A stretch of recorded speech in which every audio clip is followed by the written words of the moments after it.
আমি প্রায় সব প্রশ্নেই বাবা মার কাছ থেকেই হোক বা বাচ্চাদের কাছ থেকেই হোক, সবাই আমাকে জিজ্ঞাসা করে, স্যার ফিউচার প্রুফ ক্যারিয়ার কি?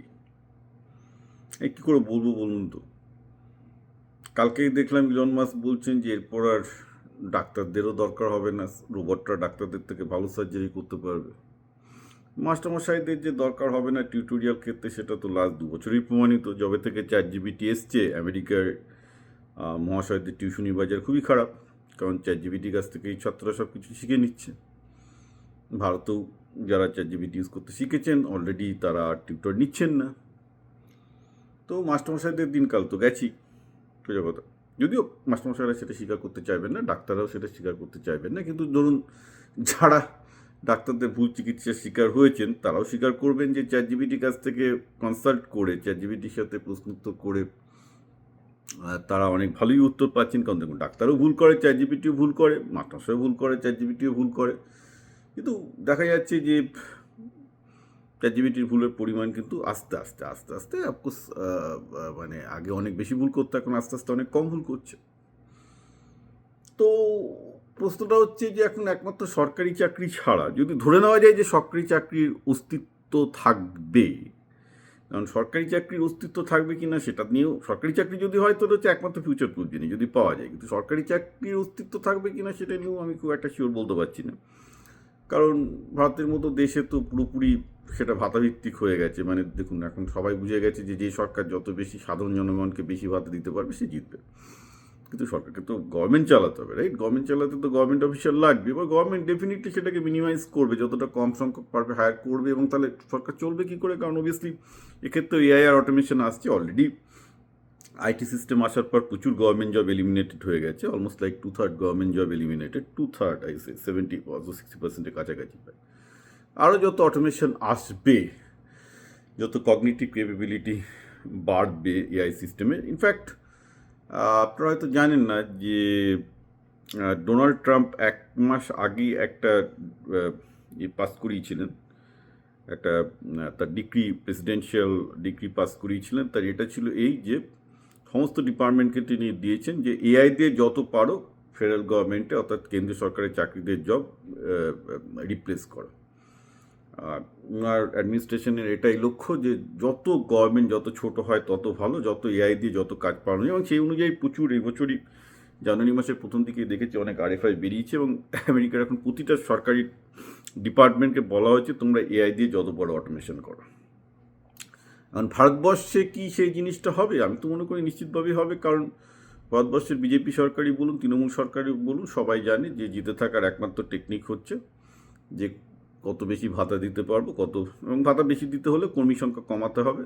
আর শুধু তাই না, কর্মী সংখ্যা কমালে আরেকটা হচ্ছে কি, যত বেশি এফিসিয়েন্ট, মানে অবভিয়াসলি এআই দিলে মানুষের থেকে এটা অনেক ঘুষ লাগছেন, এই লাগছেন, অনেক বেশি স্মুথ হচ্ছে। সরকারি কর্মচারী মানে তো আর ঘুষ টুসের ব্যাপারে চলে আসে, লোকজন যত ঘুষ টুস সহ যত নিখুঁত সিস্টেমে কাজ করতে পারে, তত সরকারও তাদের সার্ভিসগুলো ডেলিভারি বেটার দিতে পারছে, রাইট? সো দুদিক থেকে দেখতে গেলে সরকারি চাকরি একমাত্র ফিউচার প্রুফের জায়গা হতে পারতো, সেটা হচ্ছে না। এবার ধরুন ব্লু কালার জব বলতে ধরা যাক যে হ্যান্ডিম্যান জব, প্লাম্বারের জব, মানে যারা কলের মিস্ত্রির চাকরি, ইলেকট্রিশিয়ানদের চাকরি, এইগুলো কিন্তু বেশি দিন টিকবে। একটা জিনিস বলতে পারি যে কলের মিস্ত্রির কাজ, হ্যান্ডিম্যানের কাজ, এগুলো বেশি দিন টিকবে। এগুলো বেশি দিন টিকবে ইন দ্য সেন্স যে রোবট এখনও মানুষের মতো অতটা এফিসিয়েন্ট হতে পারবে না। মানে যত ইলন মাস্ক বলুন না কেন, তার টেসলার অপটিমাস রোবট এখন সব কিছু করতে পারে বলে উনি দাবি করছেন, তবে ওটা আমার ধারণা ওনার মার্কেটিং দাবি। কারণ অপটিমাসের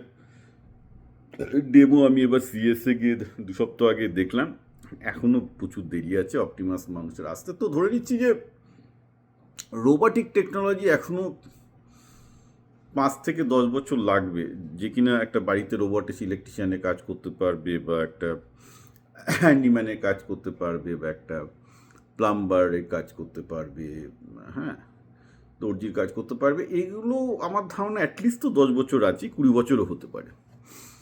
তো তাহলে পড়ে রইল কি? কৃষিকাজ তো অলরেডি ইউএসএ তো অটোমেটেড, মানে চাইলেই কালকে ওটা অটোমেট হয়ে যাবে। কারণ আমেরিকাতে 500 একর জমি, 600 একর জমি একটা লোক মাত্র চাষ করে অলরেডি। বিকজ সেক্ষেত্রে মানে এগ্রিকালচার রোবোটিক যেটা আছে সেটা খুব সিম্পল জিনিস। সেটা স্টার্টিং ফ্রম প্ল্যান্টেশন টু মানে কাটাকাটি থেকে ফসল কাটাকাটি থেকে শুরু করে আমেরিকায় মোটে 2% লোক কৃষক, তারা এত বিশাল মানে ভারতের প্রায় 3 গুণ কৃষি জমি তারা চালাচ্ছে। এরকম ইন্টারেস্টিং জিনিস যে ভারতে 65% লোক কৃষিকাজের সাথে যুক্ত, আমেরিকায় 2% লোক কৃষিকাজের সাথে যুক্ত, অথচ আমেরিকার কৃষি প্রোডাকশান ভারতের প্রায় 3-4 গুণের বেশি। এবং মজার ব্যাপার হচ্ছে এটাই যে আপনারা যদি আমেরিকায় কোনো জায়গায় দেখতে যান, আমার তো মানে ড্রাইভ করতে করতে চোখে পড়ে, দেখতে পাবেন যে ইরিগেশন থেকে শুরু করে, অর্থাৎ জল দেওয়া থেকে শুরু করে, বীজ বোনা থেকে শুরু করে ফসল কাটা ভীষণ রকমের অটোমেটেড হতে এখনই অলরেডি হচ্ছে। মানে 1-2 জন কৃষক প্রায় সব কিছু করতে পারে, এক্সেপ্ট ফর ফিউ থিংস যেখানে ম্যানুয়ালি করতে হয়, বাকিটা পুরোটাই বেশ অটোমেটেড। তো প্রশ্ন হচ্ছে যে আপনি সফটওয়্যার ইঞ্জিনিয়ারিংয়ের চাকরি ফাকরি এগুলো তো অলরেডি মায়ের ভোগে চলে গেছে, ওটা কিছু করার নেই। ইটস এ কোয়েশ্চেন অফ যে 6 মাস না 5 বছর না 1 বছর না 2 বছর সেটাই দেখার, কারণ অলরেডি সফটওয়্যার ইঞ্জিনিয়ারিংয়ের জব এফেক্টেড, আর বাকি হোয়াইট কালারের জব তো যথেষ্ট এফেক্টেড।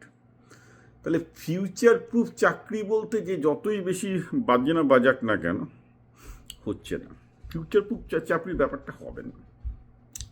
প্রশ্ন হতে পারে যে কোনো ফিউচার প্রুফ ইনকাম সোর্স হতে পারে কিনা, that is definitely going to be that, সেটা ডেফিনেটলি বিজনেস। কারণ at the end of the day AI কিন্তু একটা টুল, একটা যন্ত্রের মতো। তো যেসব ব্যবসার বা যারা এখন ব্যবসা করছে এআইকে কাজে লাগিয়ে, তারা ক্রমাগত সমৃদ্ধ হচ্ছে, কারণ অনেক কম খরচে আরও বেশি পরিষেবা দিতে পারছে, রাইট? এবার ন্যাচারালি আর একটা কথা, কোনো দিন কারোর ফাঁদে পড়বেন না, কেউ এআই শেখাচ্ছে এসবের ফাঁদে পড়বেন না।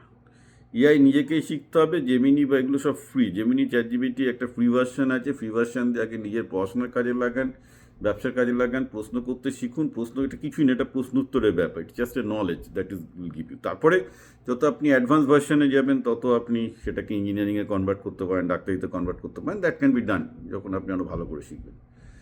আরও বিজনেসও আপনি আরও অ্যাডভান্স কাজ করতে পারবেন। তো এই জিনিসটা আপনি কিন্তু খেয়াল রাখবেন, যে ফিউচার প্রুফ বলে কিছু নেই। ফিউচার প্রুফ বলে যদি কিছু একটা থাকে সেটা হচ্ছে ব্যবসা শেখা, কারণ ব্যবসায় ফিউচার বলতে যেটা হয় সেটা হচ্ছে এই যে আপনি ক্রমাগত নতুন জিনিস দেখবেন এবং শিখবেন এবং নতুন নতুন জিনিস নিয়ে টিকে থাকবেন, এবং এআই দিয়ে আপনি সেক্ষেত্রে আপনি এআইকে কাজে লাগাচ্ছেন, নিজের বুদ্ধি খাটিয়ে এআইকে কাজে লাগাচ্ছেন, তার জন্যে আপনার একটা ফিউচার সোর্স অফ ইনকাম থেকে যাচ্ছে। কিন্তু ফিউচার প্রুফ ক্যারিয়ার যারা খুঁজছেন আমার কাছ থেকে, ওটা আর হচ্ছে না, that's not going to happen.